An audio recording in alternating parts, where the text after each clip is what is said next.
मंच पर आसनस्थ हुए सब मान्यवर और मेरे दोस्तों, सबको प्रणाम, सबको सलाम अलैकुम। सलामत रहिए सब। मैं तो बात करने आया था हिंदू मुस्लिम एकता की, लेकिन हज़रत साहब के बारे में कुछ बोलना है ऐसा बताया गया, तो पहले मैं बोलता हूँ और बाद में मेरे क्या विचार है आज के हालात में वो बाद में बताऊँगा। हज़रत साहब एक ऐसा चमत्कार था जहाँ वातावरण में पूरी हिंसा थी और गुलामी थी और छोटे छोटे ट्राइब्स के झगड़े होते थे, और वो तो हिफाजत करने वाले थे। हर एक का एक अपना ट्राइब का एक ईश्वर मूर्ति और सारी मूर्तियाँ एक जगह, उनकी हिफाजत करने का उनकी जो ट्राइब थी उनकी जिम्मेदारी थी। और वहाँ वो देखते थे कि बाहर ये लोग झगड़ा करते, तो इन्होंने कहा कि एक पत्थर के मूर्ति के कारण वो मेरा ईश्वर है, ये तेरा ईश्वर है, ये झगड़े होते हैं, इसको ख़त्म करो। तो उन्होंने उसी परिस्थिति से उसका विश्लेषण करके कुछ अपने तत्व बनाए बचपन में कि ये ईश्वर झगड़े का कारण नहीं होना चाहिए, सबका अल्लाह ताला एक है और जो निसर्ग बनाया वो अल्लाह ताला ने बनाया, और वो निसर्ग सबसे बड़ा है। हमें किसी आदमी को, इंसान को अहंकार करने की इजाज़त नहीं, सब समान है, क्योंकि अल्लाह ताला सबका है और सबको एक जैसे दे। ये समता का व्यवहार और गुलामी को नष्ट करने का उन्होंने जो महान काम किया, परिस्थिति जो है उसमें जो मात करता है, उस जमाने के जितने दर्द है उसको निकालता है, उसको ही महापुरुष माना जाता है। और उन्होंने ऐसा नहीं किया कि मेरे पहले कोई पैगंबर नहीं आए, पहले भी देवदूत आए, उनको आदर करके उन्होंने अपना काम शुरू किया।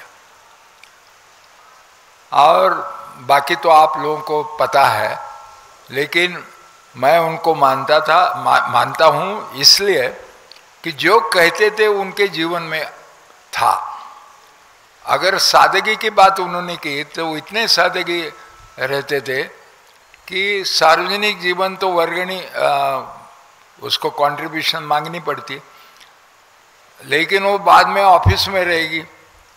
तो एक दिन वो तो कैंप में राहुटी होती है, उसमें रहते थे बहुत सादगी के साथ।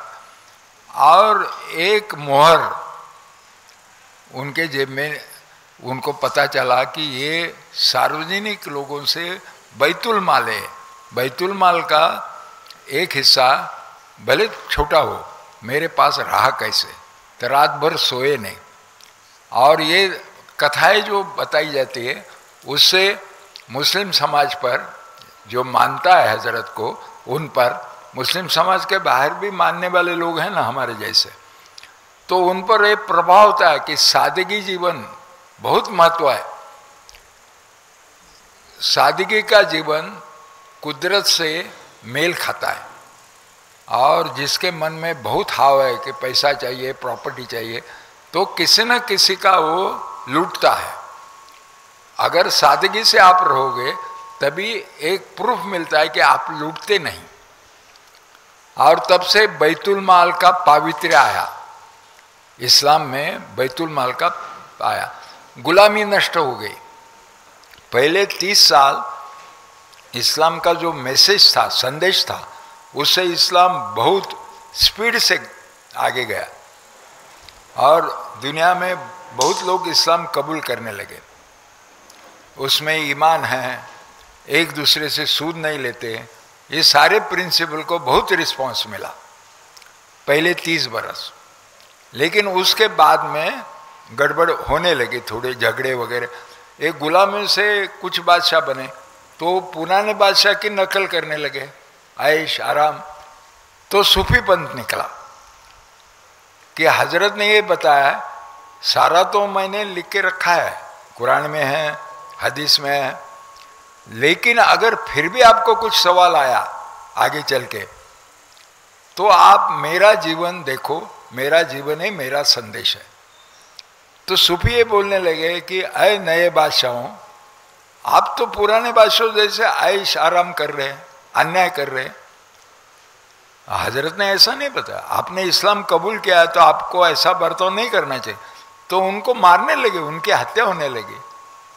तो सूफी लोगों ने यहाँ आना शुरू कहा इंडिया में, और उन्होंने लिखा है कि इंडिया में आने के बाद जो प्राणवायु, धार्मिक प्राणवायु यहाँ मिला, यहाँ हमें इजाज़त मिली बोलने की जो वहाँ नहीं थी, और भारत में इस्लाम का प्रचार सूफी संतों ने ज़्यादा किया।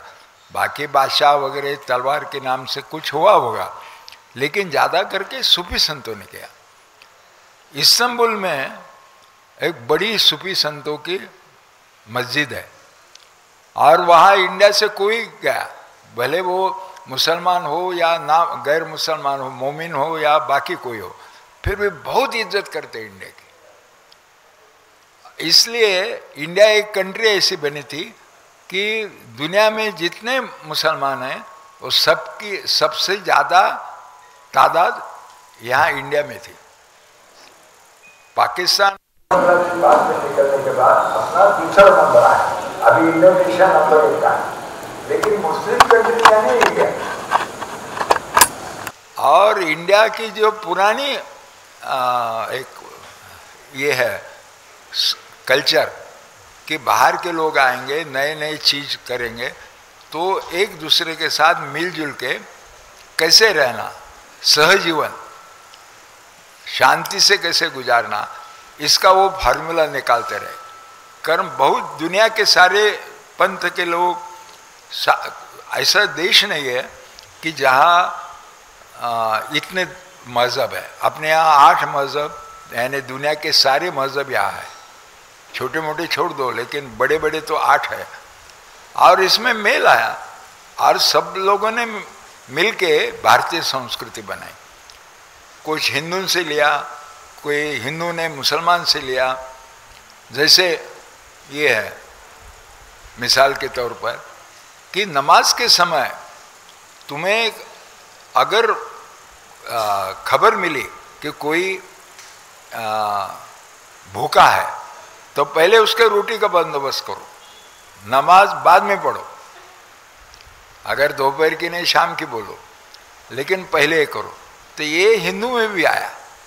हिंदू जब खाना खाता है देहातों में अपने खेत पर वगैरह, और कोई आया बीच में और वो खाना खा रहा है, तो बोलता है चलो आओ बैठो। वहाँ कहाँ से आना ज़्यादा होता है, वो घर में नहीं होता। फिर वो बोलता है ले लो, ईश्वर का नाम ले लो और खाते रहो, आप खाइए, मेरा पेट भर गया। लेकिन एक कल्चर पूछना खाने के समय, तुमने खाना खाया है कि नहीं, जितने लोग मिलेंगे खाने के समय, ये इस्लाम से आया। ऐसे बहुत सारे बातें एक दूसरे के साथ गई। कुछ हिंदू से मुसलमान भी बिगड़े। ये शादी इतनी धूमधाम से नहीं होती थी, लेकिन अभी मुसलमानों में भी शादी धूमधाम, ये हिंदू से नकल है। ये ऐसी बहुत बातें। लेकिन एक प्यारा मजहब हजरत साहब ने दुनिया को दिया, और बाद में कहा कि बहुत देवदूत आए, 1 लाख के ऊपर आए, ईश्वर ने भेजे, अल्लाह ताला ने भेजे कि अरे सुधारो इंसान को इंसान बनाने के लिए बहुत देवदूत भेजे, लेकिन नहीं बन। तो उन्होंने कहा कि मैं लास्ट हूँ, अभी इसके बाद बिगड़ोगे तो दूसरा नहीं कोई आएगा सुधारने के लिए, इसलिए मैं लास्ट पर गया, वो ईमान का हिस्सा हो गया। तो ये सारी बातें हैं।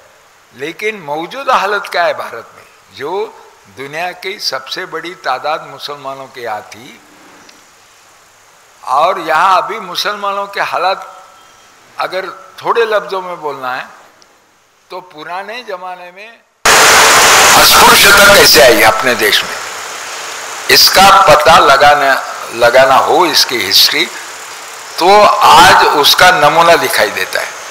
पहले आइसोलेट करो, पार्टी के नाम अगर टिकट बांटने हैं तो एक ही मुसलमान को टिकट मत दे दो, कहो कि जमहूरियत है, सबकी है, विरासत सबकी है, लेकिन मुसलमान को मत दे दो टिकट। और उस पर कोर्ट से, न्यायालय से दोष सिद्ध होने के पहले उसका बुलडोजर से मकान गिराओ, उसके बाद उसकी नागरिकता भंग करो, एक एक चल रहा है। ऐसा ही हुआ होगा ना, अस्पृश्यता, पहले उनको थोड़ा बाजू, तो आज मुसलमान अपनी बस्तियां करके अलग रह रहा है। उस पर भी एक बुरा असर होता है कि मैं सुरक्षित सिर्फ मियाँ भाई के साथ ही होगा, बाकी लोगों के साथ नहीं रहेगा। तो आगे क्या होगा? आगे बच्चा लोग जानेंगे नहीं हिंदू क्या है, मुसलमान क्या है। पूना में ये कोथरूड है जहाँ बैठे हो आप, और यहाँ से डेक्कन तक ऐसा माना जाता है कि मिनी हिंदू राष्ट्र है। इसलिए यहाँ मुसलमान अगर बिल्डर के पास गया मकान मांगने, भले मुस्लिम बिल्डर हो, तो भी उसको वो फ्लैट नहीं देगा, क्योंकि उसने लिया तो बाकी निकाल देते। तो ये मिनी हिंदू राष्ट्र है। और कॉन्ट्रडिक्शन देखो, ये गांव किसका है कोथरूड?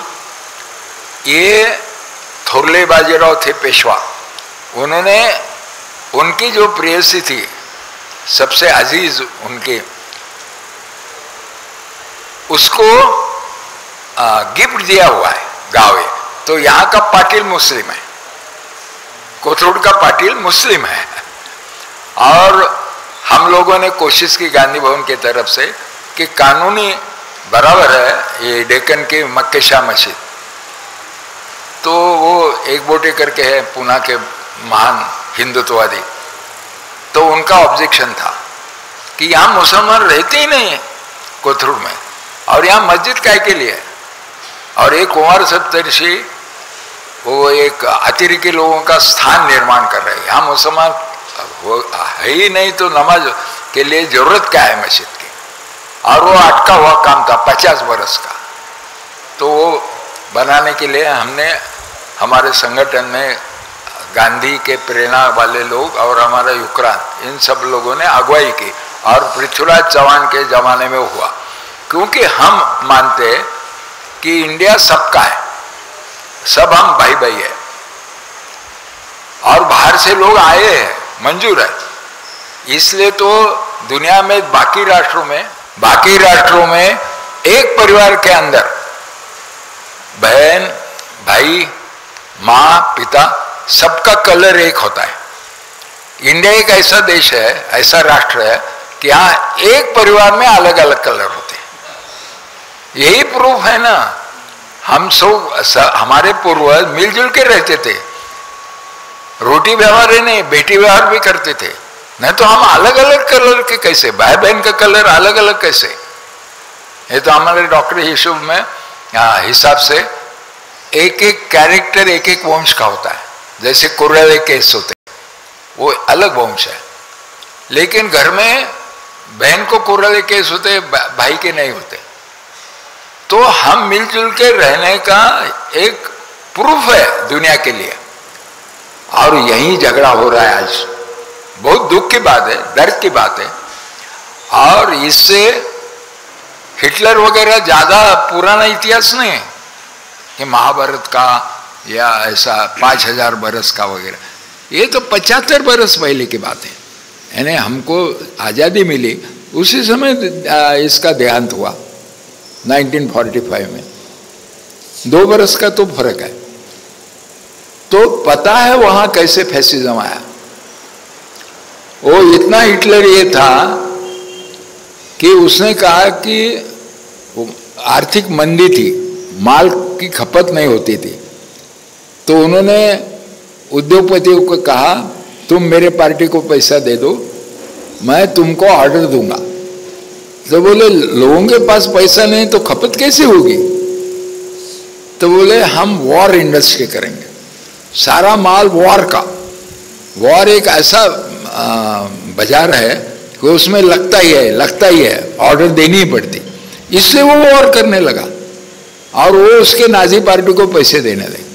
और नाजी पार्टी ने इतना भ्रमित किया जर्मनी का, जर्मन लोगों को, 8 करोड़ थे, 60 लाख जू का नरसंहार हुआ, लेकिन किसने उपज तक नहीं किया जर्मन लोगों ने। उनको लगा कि हम तो जर्मन है, हम जू नहीं है, तो हम सुरक्षित है। और जब इसको सत्ता मिली थोड़ी सी और लोकसभा में विश्वासदर्शक ठहराव करना था, अपने एकनाथ शिंदे को नहीं करना पड़ा, तो वो समय आया तो उसने आग लगा दी लोकसभा को और कहा कि देखो अपोजिशन पार्टी के लोग कितने हद तक जा सकते, आग लगाई, आग लगा, इसलिए मैं डेमोक्रेसी रद्द करता हूं। और उसके बाद कैबिनेट ठहराव रिजोल्यूशन ऐसा कुछ नहीं होगा, डिस्कशन वगैरह, सिर्फ मैं वट हुकुम निकालते रहूंगा। तो उनसे ज्ञान लिए हुए आज राज कर रहे, हम वट हुकुम से चलाएंगे, हम कैबिनेट में और लोकसभा में बहस होने ही नहीं देंगे। और 3-4 बरस ही चलने ऐसा ही रहेगा तो वो ज़्यादा ताकतवर हो जाएगा। क्योंकि फैसिज्म का ऐसा है कि जब मालूम पड़ा कि इसका मन, इसकी बुद्धि, मस्तिष्क फैसिस्ट का है, तो उसको सलाहकार उसके इर्द गिर्द तैयार होते। हिटलर ने सारे जू को मारने की ऑर्डर नहीं दी थी, उसने बोला उनको पकड़ो और लेबर का काम करके ले लो, जो रास्ते बनाने, जो देश का काम है उसके लिए लगाओ। तो दूसरे ऑफिसर ने इनके क्या चलता होगा, इनकी हिम्मत नहीं होगी, तो उसने कहा कि इनको मार डालो, तो वो पिस्तौल से मारता था। तो हिटलर कुछ नहीं बोला, बोला ठीक किया। तो दूसरा अफसर आया तो बोला पिस्तौल का खर्चा, गोली का खर्चा कितना होता है? उस समय उनको गैस चैम्बर में डाल के मालूम हुआ खर्चा कम है, यानी आदमियों को मारने के लिए खर्चे कम कैसे होंगे तो हिटलर खुश होगा। तो अभी ऐसा ही हो रहा है, लोग पहले ही अपना ईमान छोड़ के इनको सलाह देते हैं, आप ऐसा करो, आप ऐसा करो, सबके पीछे ईडी लगाओ। यानी ऐसा लगता है कि कभी कभी हिंदू मुसलमान इनकी तादाद कितनी है वो बात अलग है, लेकिन ईडी के अफसरों की तादाद ज्यादा होगी हिंदुस्तान में, क्योंकि सबके पीछे लगाना है ना। जो मेरे बीजेपी में नहीं आता, मेरे पार्टी में नहीं आता, उसके पीछे लगा।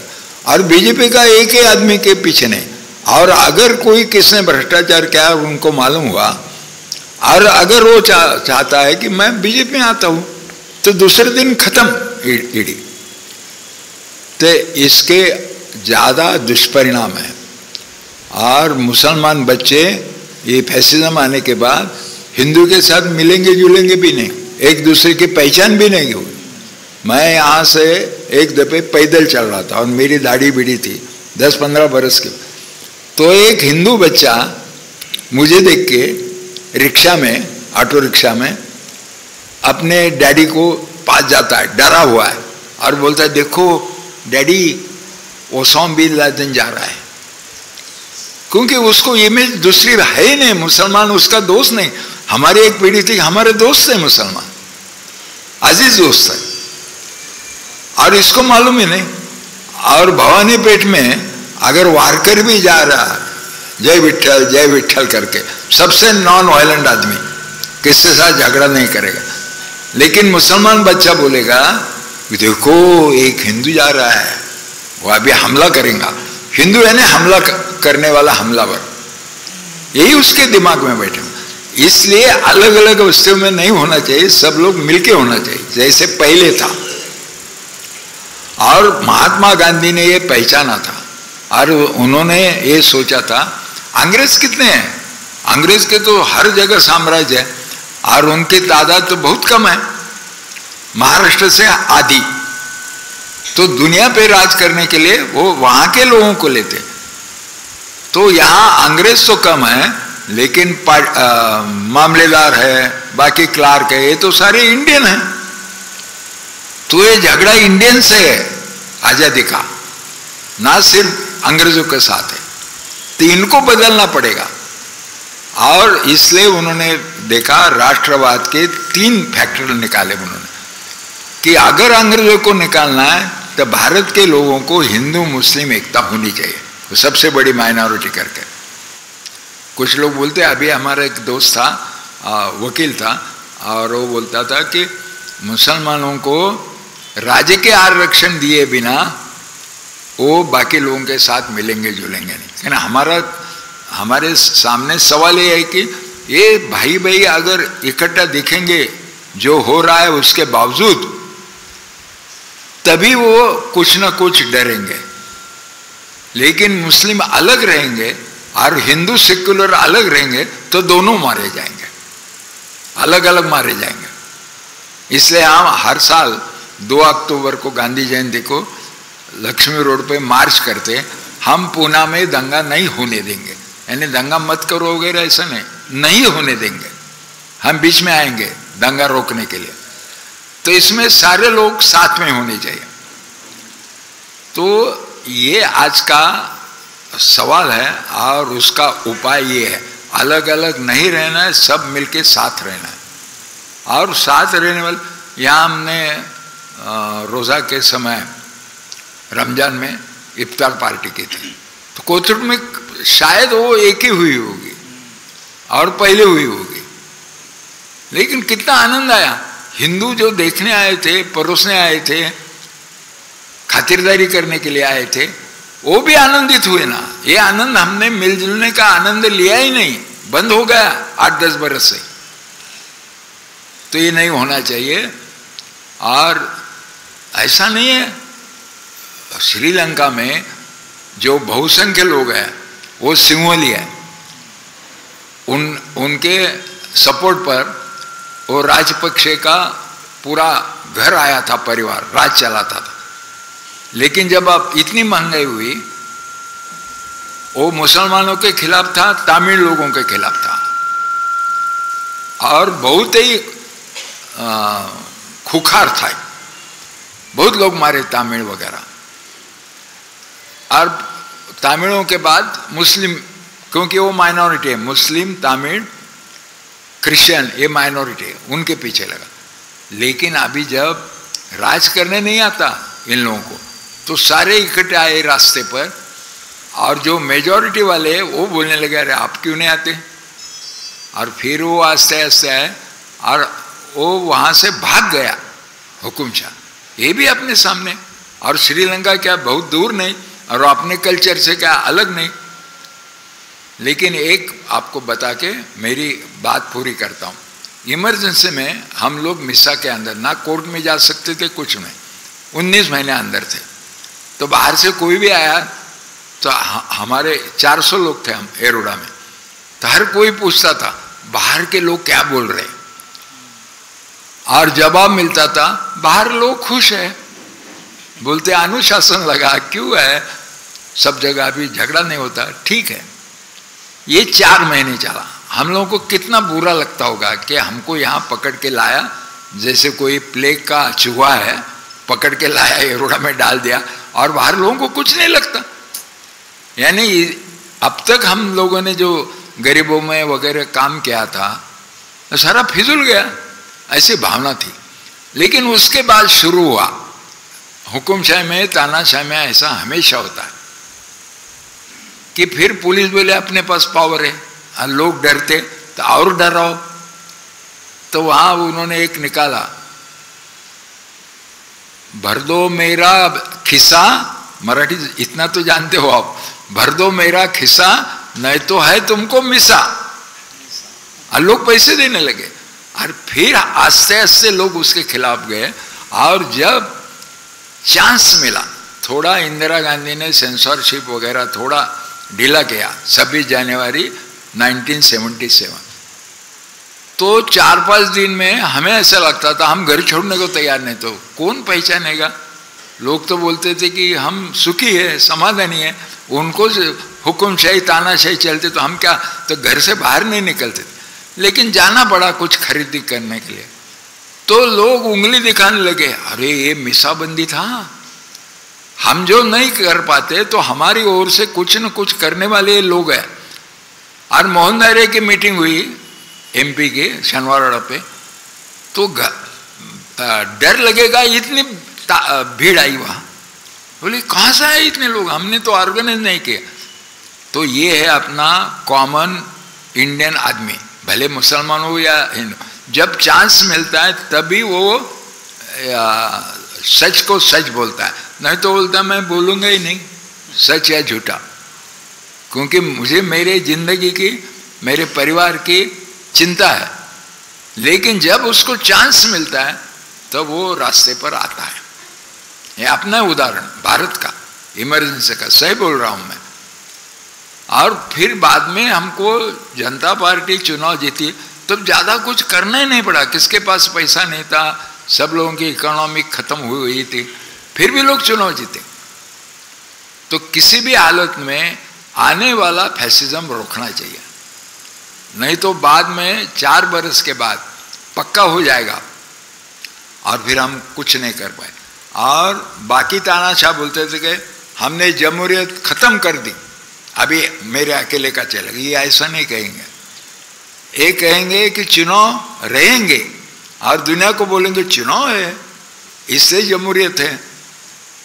लेकिन चुनाव कैसे जीतना उनको नॉन डेमोक्रेटिक नॉर्म से पता है। पैसा सिर्फ भाजपा के पास है, जातिवाद करेंगे, जमातवाद करेंगे, मजहब की बात करेंगे, लोगों को भ्रमित करेंगे।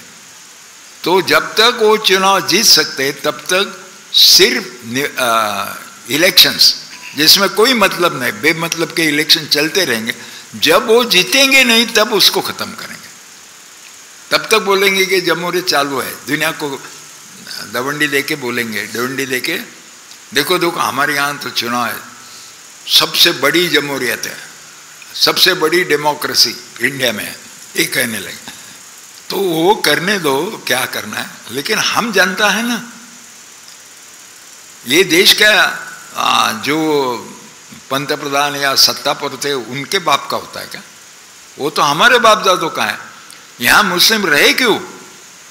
मौलाना अबुल कलाम आजाद ने जो जाने वाले थे पाकिस्तान में, तो दिल्ली के जामा मस्जिद में सब सामान लेके आए थे, उनके सामने भाषण दिया, आप क्यों जा रहे हैं पाकिस्तान, वहां आप शरणार्थी रहोगे, निर्वासित माना जाएगा आपको, और वहां आकर्षण क्या है आपको, तो हम मजहब लोग मिलेंगे। अरे यहां तो हम मजहब भी ज्यादा है पाकिस्तान से, और हम वतन भी है, सदियों से हम यहां रह रहे, ये हमारा देश है, इसलिए तो बड़ी तादाद यहां रही ना। तो सब में शिरकत है आप लोगों की। तो मुसलमानों के मन में ये नहीं आना चाहिए कि हमारा अलग है, हमारा कोई चलता नहीं, हमारा कोई सुनता नहीं, इसलिए मैं अलग हूँ। ऐसा नहीं होना चाहिए। सब यहाँ के हैं, हमारे बाप दादों का ये हिंदुस्तान है। हम सब मिलके अगर कोई गलत है तो गलत को गलत कहेंगे, ये हमने ठान लेनी चाहिए। इतना ही मुझे कहना था। सब सुखी हो।